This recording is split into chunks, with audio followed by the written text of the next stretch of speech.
ఇక 300 మందికి పైగా భారతీయుల గల్లంతు. చాలా మంది మానస సరోవర్ యాత్రకు వెళ్లిన వారే.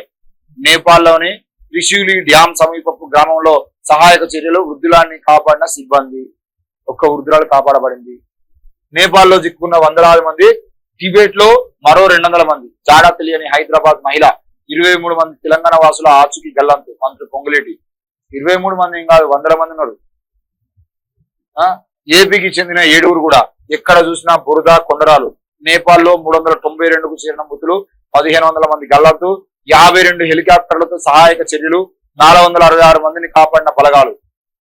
ఆసుపత్రులు, మార్చురీలో తమ వారి కోసం వెతుకుంటున్నటువంటి బాధితులు. భారతీయులను రక్షించేందుకు సహాయక చర్యలు చేపట్టామన్న విదేశాంగ శాఖ. ఈషా ఫౌండేషన్ బృందం ఆచూకీ తెలియకపోవడంపై జగ్గి వాసుదేవ్ కన్నీళ్లు. అరే జగ్గి వాసుదేవ్ కన్నీళ్లు పెట్టడానికి ఈయన ప్రార్థన ఏంది? ఈయన పూజ చేస్తే బయటకు వస్తారు కదా. ఇప్పుడు జగ్గి వాసుదేవును నమ్ముకుంటే ప్రాణాలు నిలపబడతాయి. జగ్గి వాసుదేవును నమ్ముకుంటే మన జీవితాలు గొప్పగా ఉంటాయి. జగ్గి వాసుదేవును నమ్ముకుంటే జగ్గి వాసుదేవ్ చేసేటువంటి పేరు వల్ల మనం ఎక్కువ రోజులు బతుకుతాం. ఆయన ఆశీర్వాదం ఉండేంటే మనం 100 ఏళ్ళు బతుకుతాం అని చెప్పి నమ్మేటువంటి ఈషా ఫౌండేషన్ వాళ్ళు కూడా మొన్న నేపాల్ బృందంలో కొడుక పేరు జగ్గి వాసుదేవ్ ఏడ్చినట్ట. ఏడ్చిన ఎందుకే నాకు అర్థం కాదు. నీ అక్కడ పవర్స్ ఉన్నాయి కదా, కళ్ళు మూసుకొని చూస్తావు కదా మొత్తం అంతా. చూడు జగ్గి వాసుదేవ్ ఏమో ఆడ డాన్సులు చేసుకుంటా, మా హీరోయిన్లతో డాన్సులు వేపించుకుంటా డ్రామాలు ఇస్తారు. 100 కోట్ల రూపాయలను, 1000 కోట్ల రూపాయలను ఒక్క శివరాత్రి పండుగకు 1000 కోట్ల రూపాయలు ఖర్చు చేసేటువంటి దమ్మున్నటువంటి ఈయనకు మరి ఇప్పుడు ఒక 100 కోట్లు 200 కోట్లు సహాయక చర్యల కింద దొరకబడడానికి కేంద్రానికి 100 కోట్లు ఇవ్వచ్చు కదా. ఏం చేసుకుంటావు పైసలన్నీ? అసలు నీ పవర్స్ ఎక్కడ పోయినాయి?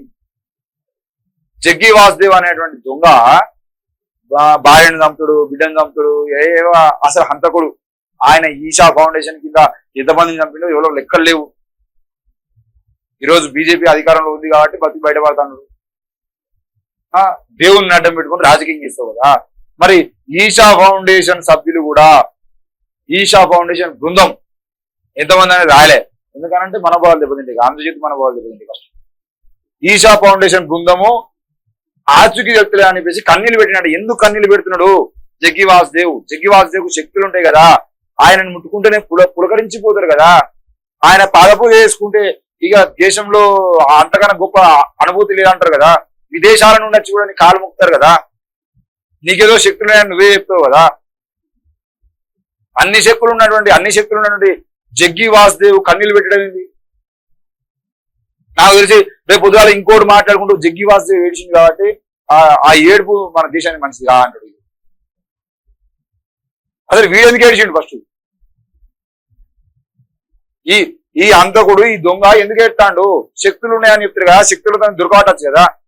అసలు ముందే ఎందుకు చెప్పలేకపోయింది? నేపాల్లో వరదలు వస్తే మన బృందం అక్కడికి పోవద్దు అని ఎందుకు చెప్పలేకపోయిండు? శక్తుల్లో బొంగులు ఏముండదు. దేవుణ్ణి అడ్డం పెట్టుకొని రాజకీయం, దేవుణ్ణి అడ్డం పెట్టుకొని దందా, దేవుణ్ణి అడ్డం పెట్టుకొని డ్రగ్స్ దందా, దేవుణ్ణి అడ్డం పెట్టుకొని ఆడపిల్లల దందా. ఇక్కడ కూడా తెలంగాణ నుండి మా ఫోక్ సింగర్లు కొంతమంది వేరు, సినిమా యాక్టర్లు కొంతమంది వేరు పోయి ఆడ కూర్చొని ఎడుతా ఉంటారు. పోయి అమ్మో వీళ్ళెందుకు ఎడతారా బాబు అని అంటే వీళ్ళ యాక్టింగ్ తట్టుకోలేక వీళ్ళకు సినిమాలో యాక్టింగ్ చేసిన తప్పుతుందని వీడికి పోయి ఈడ యాక్టింగ్ చేస్తా ఉంటారు. ఆయన వచ్చి ఆయన చూడగానే ఓ అని చెప్పేసి పీపోతా ఉంటారు. మరి వాడు ఎడుతాండి అలా. ఈషా ఫౌండేషన్ బృందం అక్కడికి పోతున్నప్పుడు జగ్గి వాసుదేవ్ ముందే ఎందుకు చెప్పలేకపోయింది నాకు అర్థం కాదు. ఈయన తెలియదు ముందే ఏం జరుగుతుంది అనేది. లొట్టపీసి ముచ్చట్లు మస్తు చెప్తారు కదా ఇక ఫౌండేషన్ సభ్యులు. మరి ఇప్పుడు ఎందుకు చెప్పలేకపోయింది? బృందం మొత్తం మునిగిపోతుంది అని ముందు ఎందుకు చెప్పలేకపోయింది? కథలు పడతారు అన్ని.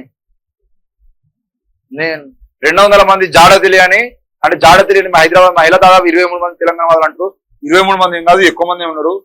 అధికారికంగా మీ లెక్కల ప్రకారం చెప్పేయడం ప్రయత్నాలు చేయాలి. దాదాపు 1500 మంది గల్లంతారు. 1500 మంది కూడా అఫీషియల్ కాదు, చాలా మంది ఉన్నారు. ఆ చాలా మందిలో